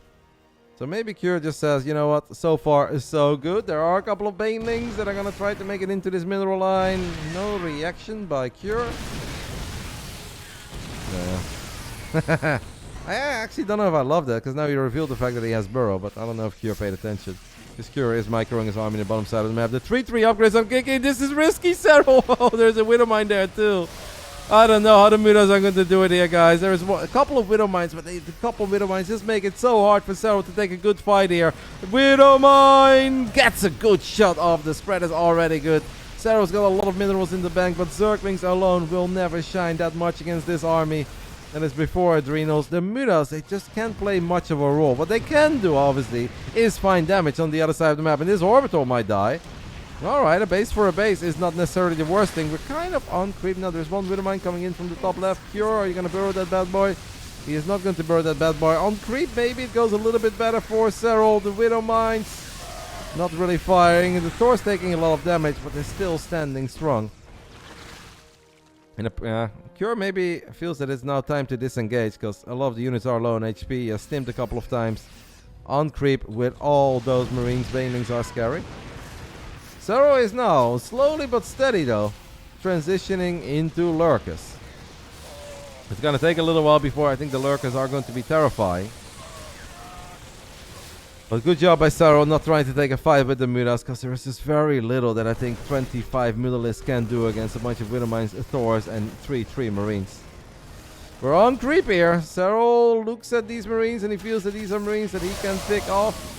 We are not really getting the perfect pickups there. Banelings, can he blow up a Thor? Yes, even that other Thor very low on HP. Serral's playing pretty good. Serral's honestly playing pretty damn good, though. One Widow Mine, but Serral's paying attention, so he's going to clean up these mines as well. Still finding value out of these Mutas. Obviously, gas is going to be very important for Serral. He's sitting on 800 gas while he is maxed out. Current Baneling count 40. First few Lurkers on the way. Obviously, first Ghosts are on the way as well. And this is Grass 1, by the way, guys. Grass 1, not a bad map for Terran. Like, Cure is already on 5 bases. It's obviously a 9. Oh, it's only 9. It's a night and day difference with that Babylon game, where obviously anything that came out of Hive would have been terrifying for Cure. Right now, that's not the case. We're gonna get high sec auto cracking. Cure does not need to be overly aggressive. Cure just needs to make sure that he keeps on cleaning up the creep and make it hard for Serral to find a good engagement. Find a lot of value. Snipe, snipe, snipe. Pew, pew, pew.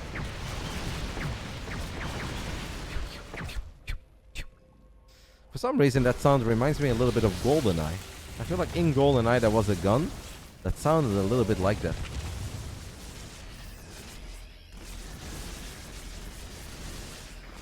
Lurker count 7. 7 Lurkers against 8 Ghosts.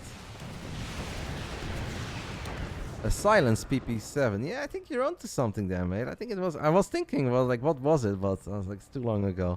I'm not very good with names of guns, but I think exactly that's what it was. There are some Widow Mines here. One of the Widow Mines will get the banelings towards the end, but the planetary dies. Cure's like, alright, mate.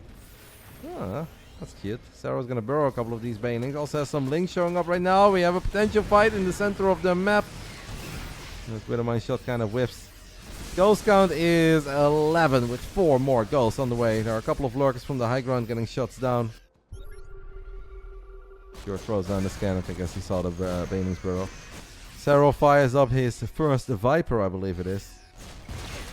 The Lings are going to try to battle Ghosts, but Ghosts are actually good against everything, so the Lings, at least in those numbers, they are pretty good against everything. What would be the best Zerg unit to have there, guys? Literally nothing, right? No, can't think of anything. Lagging. You are indeed lagging, mate. But you have been lagging since the day you were born. Hey, yo! Just a kid. Just a joke. There is no lag. Not on my side, and not on the player's side.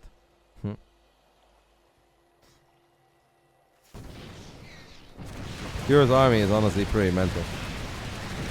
Serral's gonna try to blow up another planetary, and he will succeed. Gets 9 SCVs to go with it. He has obviously been mining of this base in the top side for a little bit. What do we got over here? A single Widow mine. That's kind of cute. Seems like the day and age of the Muda is really over. How does Serral get a good fight against 17 Banelings, guy? Excuse me, 17 ghosts. Serral only has 20 Banelings. Like, it's the complete reverse switch, and this is why I hated that balance complaining, right? Where it's like, oh, Zerg, nothing your Terran can do. Right now, I feel like there is not a whole lot that Serral can do, unless Cure messes up. But Cure is not really in the business of messing up. Cure just has a better army. Cure just has a superior army, and as long as he doesn't do anything silly with the 16 goals that he's currently sitting on, I don't really see this going wrong. A couple of Banelings are finding some connections. There are still a couple SCVs dying. Serral does still have a very big bank. So Serral is honestly doing very good. More links, like obviously taking advantage of the fact that that was an orbital. Serral is doing, I think, about as well as he could. He is gonna make certain that this game is not ending anytime soon. The ghost count went from 19 to 12. Cure, you want to make sure you don't lose your ghost here, mate. You want to make sure you don't lose your ghost. It's a lot of Zerglings in the mix. There are Lurkers chasing it as well. There's a lot of Banelings too. 20 Banelings still. Cure can just not lose. Whoa, that's risky because there was a Viper there. Imagine a little Pyro Bomb on a medevac with 4 ghosts inside of it. Serral is honestly doing an amazing job. Will that be good enough on Gresvan against a Cure with 12 ghosts? It's starting to look like it could be good enough. Cure is dead, Cure is dead. If you guys really think Cure is dead, you're crazy. Cure is not dead. But honestly, Serral has done very well. Serral is playing good. But as long as there are 14 ghosts on Gresvan, I do not believe that Cure is dead. It's just a close game, guys. Sometimes nobody needs to be dead. Now, I think Cure's army is way better. But obviously Serral is Serral, and he can get some great engagement, being this heavy on the links. It will just come down to who handles the... Oh! It comes down to who handles the fights better. A couple of Lurkers there, by the way, guys. The Lurker flank links coming in from the bottom right. Do we have Overseer? I don't see Overseers. I don't see Overseers here. There is not a single Overseer on the map. Now, obviously, Banelings do potentially kill goals, whether you can see them or not. Okay, there is the Overseer. That could be a big moment. I mean, Serral definitely did pretty damn good here, guys. He lost the Lurkers. He lost a lot of Banelings, but he also killed a lot of ghosts once more. Cure saw those Lurkers, and he's like, oh, let's go ahead and snipe. And now Serral probably feels that this is a moment where he can really get on top of the economy of Cure. Now, I don't think this orbital should die. This orbital really shouldn't die. Cure, matey. Oh, well, that's big. Yeah. Okay, I mean, if Zerglings start killing orbitals, then I indeed start to really worry about Cure.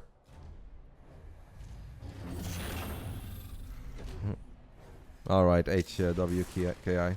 How many bases are left, guys? 4 orbitals, 1 planetary. That is indeed not all that hot. Serral a little bit low in the minerals right now, but this army is awfully low in HP. Cure, you cannot be here. Cure can absolutely not be. Does he have any medevacs, guys? There are only 2 medevacs. Infestor gets revealed. The other one gets EMP'd. Serral is ready. Cure needs to run back to this planetary fortress. There's a couple Widow Mines here in the mix. Serral is going for it off creep. Abducts are landing Widow Mine shots. Not fantastic so far. How many Banelings are left? There are 34 Banelings on the map. Is that good enough to keep on pushing? I mean, at least it's good enough to get a few more links on top of these SCVs. And Cure really is running out of steam at this point. We went from 19 ghosts down to 8. We have lost orbitals, 2 Zerglings. We've been losing SCVs non-stop against tiny Ling run-bys. This is honestly an insane game by Serral. I think this game looked really dreadful at a certain point. When he didn't have Hive yet, when he was just walking around with Lings and Banes and trying to find value out of Mutas, when Cure had this terrifying setup in the bottom. It honestly looked very dreadful. Even when Cure was pushing in the center of the map, it looked pretty rough. But Serral has been able to find amazing fight after amazing fight with Lings and Banes. Nice hot pickup there by Cure. But I'm afraid it's just a little bit too late. The Widow Mines are not getting the shots that they are looking for. Serral's consuming the entire map. There are a few more Lings getting on top of the SCVs, and Cure is just not able to remax anymore. He has lost too many SCVs. We have lost 94 in the last 23 minutes. The ghost count is not that scary anymore. The Widow Mines have kind of been betraying him, doing more harm than good. And if Serral gets this planetary, that's really the last staging ground that Cure really has. But the supply just isn't there. The supply isn't there. The income isn't there. It's Serral who wins a 23-minute game on Graswan and takes the 3-1 lead in the grand finals. And that honestly was a mighty fine performance by the great Jonas Sutala, who was in a lot of trouble in that game. In more occasion than once. Made some great calls. Questionable fight at the bottom side of the map. But he just dragged it on and on. Got into Hive. Got into Lurkus. And at first the Lurkus were not necessarily the unit that was going to decide it all. It's a couple of the Ling Bane fights that he managed to take against the Ghost that really started to turn it around. And obviously non-stop Zerg run-bys. Zergling run-bys. Getting that planetary at basically the 9 o'clock base. And that planetary got rebuilt or got replaced by an orbital. And Serral saw the openings with the Lings. And you don't even have to send too many Lings. Like 12, 14 Lings at a time with Adrenal Glands. That's good enough to just reduce the SCV count over and over and over again. I love the game for Cure. At many moments I love the game for Cure. Next game, Neo Humanity, by the way. Thank you, Basilisk. They're feeling it. They know that Yona is one map away from closing it out. Next game, though, is going to be, I think, a difficult one to close it out. Neo Humanity on US West. It is championship point for this man, Yona Sotala. Who is the clown? Guys, in the end, somebody has to win. You know, games can be competitive, and it can go one way or the other. Just because it went one way, that doesn't mean that everything that was said is wrong or right. It's like I had somebody tag me on Reddit. I don't know if he's listening or not. But basically, I said 2 weeks ago that I thought that Max Specs was the favorite over Cure. I was like, but this is just an opinion. Then after the series ends and Cure wins 3-2 with a very close game 5, he's like, so, how did that go? And I'm like, at 3-2? Really? Like, does that mean that this was like the worst prediction of all time? It's like, it's a 3-2 close series between two of the best players in the world. Like, someone is going to win. It's not right, the Cure, but I'm moving on, mate. You're being a bit of a party pooper. Final round. Fight! Yeah, guys. You know, I've probably casted around 200 hours of StarCraft in the last 2 months. Obviously, some feelings, some predictions, not even necessarily statements, but predictions before games are not going to come true. It would be incredibly freaking boring if everyone knows all the time who is going to win. Or even when close games are close, if you always know who's going to win, it is going to be boring. Like, you're going to have things that play out in surprising manners. Like yesterday, we saw this man have a Hive 6 minutes and 25 seconds into the game. If someone would have predicted before the game started, I think that Serral will have a 625 Hive against Maru. I'd be like, no, that's actually not possible. But it was possible because he did it. But that's the beauty of StarCraft, guys. We don't always know what we are going to see. Anyway, round 5 on Neo Humanity, US West. Normally a map that is excellent for Terrans to turtle and drag it into the very late game. Top left side, we are looking in the main base of the man who has still played an amazing grand finals. He's down 1-3, but I'm very impressed by his performance. I think he has played very well. I do feel he should have won that previous game, but it is what it is. This is a Korean Terran, Cure. Yeah, sorry, I don't have round 5, guys. I have a stream deck which has 1, 2, 3, 4, 5, but I'm so used to casting best of 5s that the 5 is actually final round. Obviously, this is not the final round, but I don't have round 5. I hope it's not the final round, guys. Let's see some more StarCraft. Bottom right side of Neo Humanity, we are looking at the main base of the man who has been on a bit of a rampage in this tournament. I think it's going to be Roaches here on this map. Takes the center base. Castle's opening, Roaches. Bottom right side, guys, a Finnish Phenom. Basilisk, Serral. Honestly, 2023 has been an amazing year for Serral. But a lot of people seem to think that it's not that of an amazing year because it didn't go that hot in Katowice. And I honestly think that was his weakest tournament over the entire year. And of course, in Gamers 8, he lost in the quarterfinals. But in every other tournament, I feel like Serral has lost. Serral has looked so incredibly good. Perhaps the Summer Championships in Jönköping is when he looked at his very best. WTL code as regular season here in the Masters Coliseum. Serral has looked almost as good as ever. Yeah.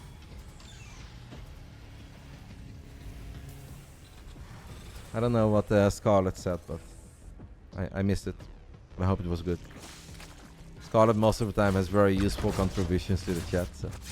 Where is Oliveira? Oliveira decided to sit this tournament out. The TLDR is that he said he practiced very hard for Gamers 8, the tournament that Reina won last month, and he felt a little bit burned out and he wanted to take a break rather than be stressed again and try to do very well in this tournament that's obviously ran by the WTL organizers, Chinese company, so he probably would feel extra pressure to show up in a very big way. We're not going to have Roaches, by the way, guys. Serral has a 3-base setup, but he also has a link speed. So we have a center base with link speed. Interesting. Now we have Roaches too. Alright, well. Not totally certain, guys, what this build is all about. It kind of feels that Serral has really been cooking up some magical stuff on Neo Humanity. No, I don't think you guys are going to see those Ultra Quirk Ultras anytime soon again. What we saw yesterday between Serral and Maru on this map, I think that's one of a kind. You're just not going to see games like that very often. You think it's a Queen Taxi build? The German Uber? I don't know. Could be. Could indeed be. There's a lair on the way. Careful with your medevac here. Obviously, Cure does have good micro. Once some of these queens, there isn't too much energy. Serral's down to his final 4 Zerglings. EV is expected value. It's kind of, I guess it's a term that's being used everywhere, but I picked up on it in the poker days. Poker players always talk about plus EV, minus EV. Hello Alba. It's also an eigen vehicle, yeah, that's right. Eigen voertuig. Ling run by, but all the depots are raised, and Cure is gonna find some damage here in the natural. Serral only has 16 links, now has 3 roaches too, but the roaches are not necessarily in the perfect spot. But if the medevac dies, all the units die, and all the units will die. Yeah. Bit of an awkward moment there. At least the Cyclone kills a roach. This is a weird game too, though. Serral obviously has basically +4 drones in this game because he doesn't take another gas, and then obviously these drones, they mine double. So his economy is a little bit better than maybe what it would normally look like. Where are we gonna go here, Yona? Right now, 6 minutes in. Kind of feel like Cure is off to an alright start, but I don't think anything ultra dramatic happened. I think losing the medevac there really sucked. Medevacs are expensive. They're always useful. We saw the last game. There were a couple of moments where if there were a few more medevacs, maybe Cure as bio could have stuck around a bit longer and could have taken some great trades.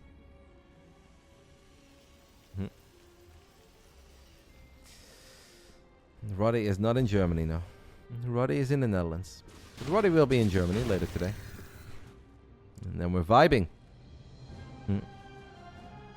Serral has won tournaments with his Terran. I don't know if that's a statement that really holds up.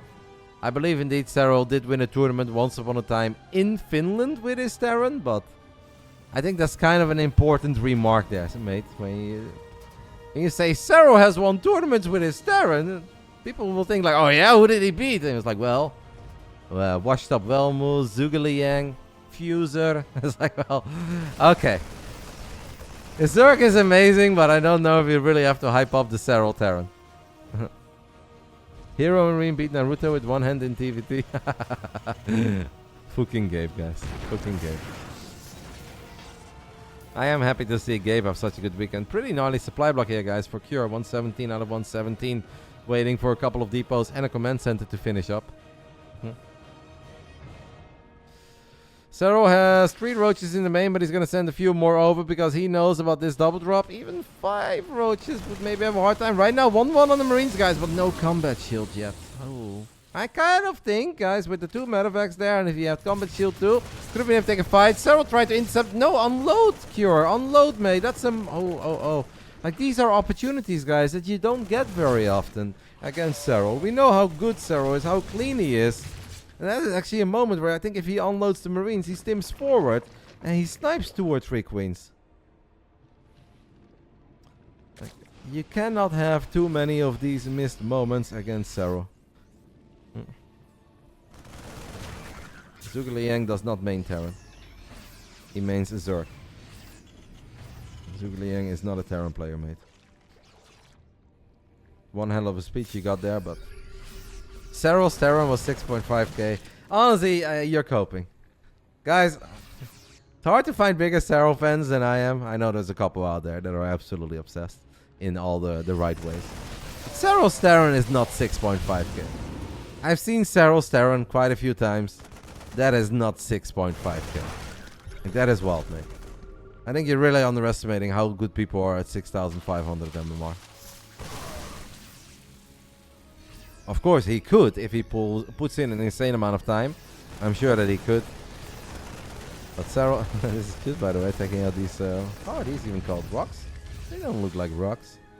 Why would these things be called rocks?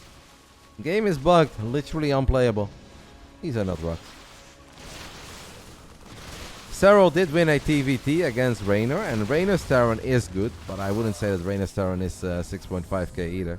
But that honestly was an absolute clown fiesta of a best of 1 on Royal Blood.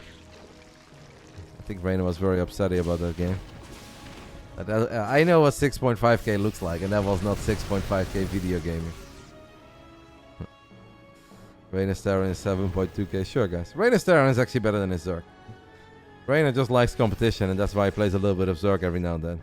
He does not want to destroy the scene with his overpowered Terran. Alright, I'm glad that we got that settled. Let's move on from how good these nerds are with their off race.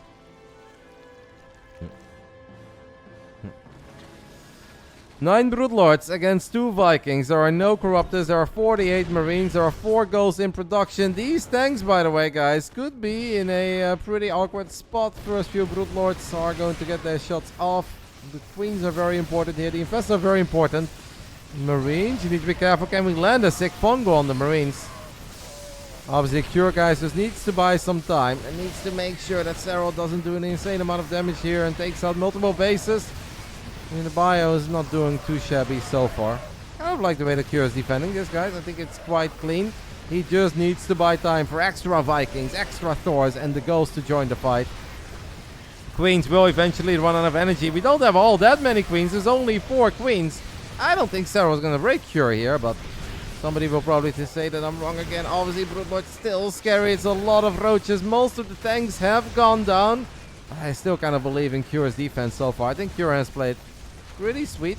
2 Queens remain. And it kind of just feels... why can't the Vikings just do their thing, guys? Why can't the Vikings just do their thing right now? There's very little anti-air on the side of Serral. Thor pops at a very unfortunate moment, but Bio and SCVs on top of roaches. The Broodlord numbers are dwindling. Cure has lost 14 SCVs, but I feel like there is enough firepower left as long as he doesn't eat the corrosive balls to the face. And I think Cure will pull off the hold. Obviously, it was a costly one. It was a painful one. But I think that's a very, very, very good hold by Cure. Incredibly well done. Great unit positioning. Great display of patience as well. And Serral now perhaps in a little bit of trouble, but he's been in trouble before and then he still turns things around. Don't lose Ghost. Cure does not lose Ghost.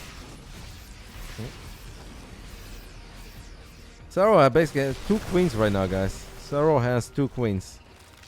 Does have a decent amount of gas, but that rich Vespian geyser has officially ran out. Serral's gonna try to buy some time with Zergling counterattacks. We have Adrenal Glands, but we don't even have +1 melee yet. Oh, this is annoying though. This is very annoying, guys. Here we go again. Cure does not want to find himself on the wrong side of these little interactions too often, because this is going to give Serral time, and if Serral gets time, he's always dangerous. We've seen that more than once throughout this series. Serral is exactly where he wants to be. Yeah, you think the Zorg wants to be down 16 supply, no bank, even workers against a 2-2 Terran. Okay, we don't have 3-3 yet. On Neo Humanity, I don't think this is exactly where Serral wants to be, but this is definitely where Serral can shine. And Serral is already going to try to shine a little bit, but there is a planetary fungal growth, corrosive ball, a couple of medevacs go down. Why is Cure not getting 3-3, guys? I know that he needed Vikings, Stores, and Ghosts, but at this point, I really would not hate 3-3 upgrades. No, Game Jinx. There is not a single Zorg, I think, on this planet that a minute ago would have said, like, oh yeah, I really love Serral's position. This is exactly where he wants to be. But obviously, Cure not getting 3-3, that is a bit problematic. And Serral is actually getting a couple of somewhat decent trades there, but the tank in the center of the map is getting a couple of big shots off. Current army value, you guys can see Cure's army is more valuable. The Ravagers are being very annoying and getting some good shots off. Supplies are dwindling on both sides. Serral has 1 infested, 3 Vipers, but this is not really a moment where the Viper is really going to shine. The Banelings on creep, can they make the miracles happen? He does get a tank. I don't know. I think even for Yona, this is going to be a lot. Even for Serral, this seems like it's going to be a little bit too much, but Serral is still going to battle. We have Vikings against Vipers. Parasitic Bomb is going to land. Bio units are being forced to run back for a little bit. All 3 Vikings died there. Serral does temporarily take a supply lead. Another Viking dies. How many medevacs we have left? 6. Alright guys, Serral kind of hangs in there. That was a very scary 2 minutes, I'd say, for Yona, but he hangs in there. Cure, mate, your operates.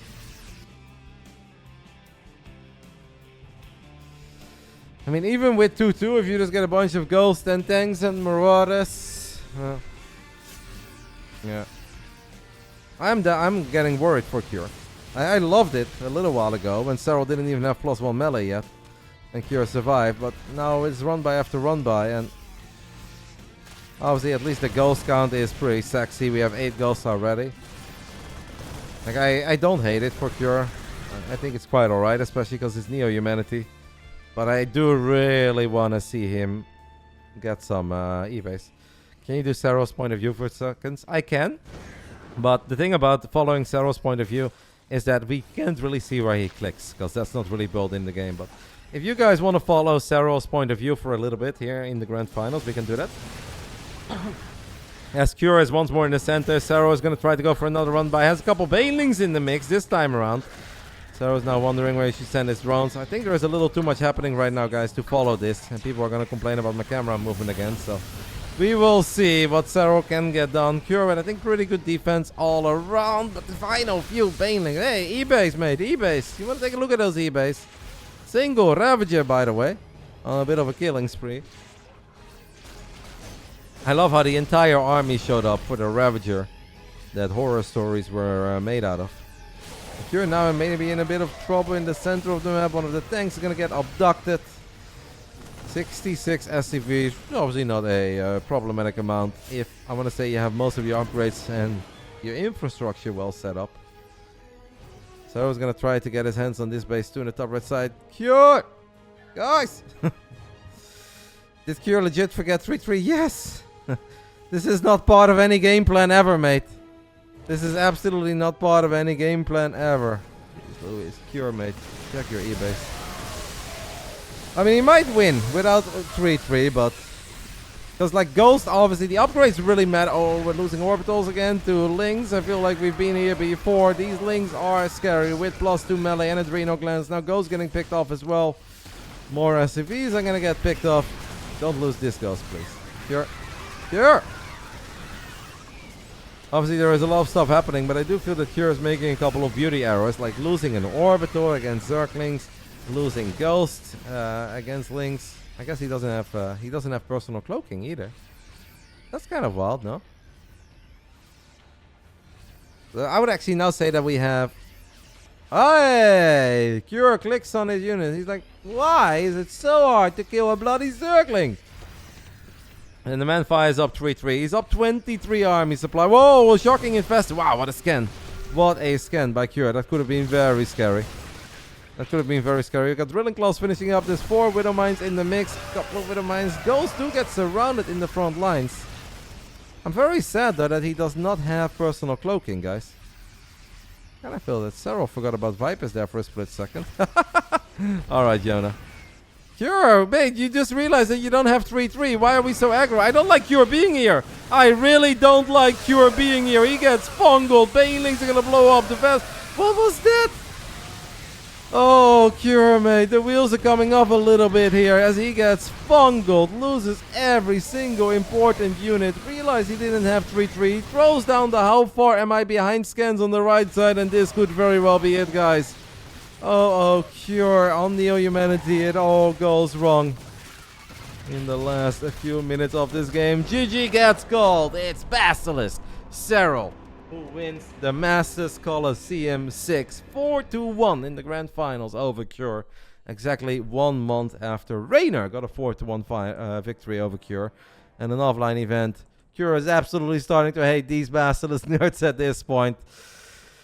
Wow, oh, what a sad way for that game to just randomly and abruptly ends though. Well, I gotta say, I think it was a very fun grand finals. Thank you so much, Basilisk, for giving us a few more subbies. How did Clem win this matchup? Clem was on point, Clem was sharp, Clem was good. I think Cure played really good in the first few games. I think we started making a few more beauty errors than we are allowed to against a Serral who's clearly on point, who's clearly unleashed. Yeah, shame. Especially I think that final game, completely forgetting about 3-3. Getting fungled like that towards the end of the map in the center, but there's almost no need to be there. But well, it is what it is. Some of you guys are asking for an interview, but guys, I promised all the lads in Krefeld that I would drive home and I would do my job, cast the Masters Coliseum on my channel, because we've done all of it, and then I'm just gonna go ahead and drive on over immediately. So I am going to rate the Take TV channel. I'm gonna go ahead and send you guys on over. The real Home Story Cup Day 2 is happening. It should be live. I think they already had a couple of fun matches, so I'm just gonna keep it short. I had a 10 out of 10 time, guys, covering this tournament. It was super fun. The qualifiers were already exciting. I thought the group stage was spectacular. I think in the playoffs we had a lot of truly epic games and great performances. That was definitely the occasional heartbreak for me. And yeah, you always hope for very close and competitive series, as I think just a fan of the game and a StarCraft 2 commentator. But I think overall, the Masters Coliseum was even more fun than I thought it was going to be. I saw the announcement, I saw the lineup. I was like, that looks sick. A couple games of StarCraft to cast. And it turned out that it was actually 2 amazing weeks of non-stop action. I think we had a lot of new people stopping by, checking out StarCraft for the first time. And I hope that obviously they enjoyed it. I hope that the guys from WTL are happy with the way that the tournament played out. So, yeah, I think that's kind of all I got, guys. That is kind of all I got. Serral walks away with 16,400 dollarinos. Cure still gets a little short of 9,000 dollarinos for an amazing run once more. Pure Cure, by the way, becoming a bit of a modern Sue at this point. A lot of second places for that man. Beyond completes the podium with a strong top 3 finish. Looked amazing in pretty much every single series that he won. Unfortunately, did lose his series somewhat one-sidedly in the playoffs. Maru finished 4th. Max Pax was the best performing Protoss once more in a 5th place. Claymore had an amazing run and a great victory over Serral, the only man to defeat Serral in this tournament. Unfortunately, Korean TVT got the best of him once more, and Dark and Hero complete your top 8. These were the other nerds that made it into the playoffs, but unfortunately could not have a proper run in those. Lambo, Raynor, Solar, Ragnarok, and obviously all these guys went out in the group. That's all I got, guys. I think it was a lot of fun. Yeah, I want to thank all of you guys for tuning in, showing love. It is September, and you guys are definitely showing that, making it feel like it's a special month. I had a great time. I'm going to go ahead and rate the final day of the real Home Story Cup. Now, for the people that are watching this stream and still listening and like, yeah, I just kind of stumbled on some StarCraft. Is there more StarCraft? This was a big online, serious, professional StarCraft 2 tournament. or at least like somewhat professional. I'm just casting on my own channel for fun. There are no rules. It's not like I'm getting paid to cast, so I can do whatever I want. But obviously still try to keep it somewhat professional. There are also fun tournaments in StarCraft, and that is what's currently happening over in Krefeld, Germany. Krefeld is a marvelous city in North Rhine-Westphalia, and a couple of Europe's best StarCraft 2 players are gathered in the house of Take, a Passion Lord, and they are going for the title of least professional StarCraft tournament over the last 10 years. Basically, every single time a player wins the series, they have to take a shot of whatever. Interviews are done without a shirt in a sauna. There is a jacuzzi in the backyard. There are random challenges everywhere. So yeah, it seems like it's a bit laggy. I see that people in the chat are complaining about it. So yeah, I hope you guys enjoyed the professional StarCraft, even though I obviously try to keep it somewhat casual and fun on my stream. Let's go ahead and show some love to Dennis and the boys over at Take TV. As soon as I'm done and the raid finishes up, I'm hopping in my car and I'm driving in Krefeld, and you guys will see me on that stream later today. Thanks everyone who has been tuning in over the last 2 weeks. Thank you so much to the guys from WTL for letting us cast this tournament without any delay, by the way. Sweet baby Jesus, isn't that great? And that's all I got. Thank you guys. You guys are the best. Congrats to Yona for another stunning performance. And see you guys over at the Take TV channel. Much love. Peace. Love you guys. Take care. Bye-bye.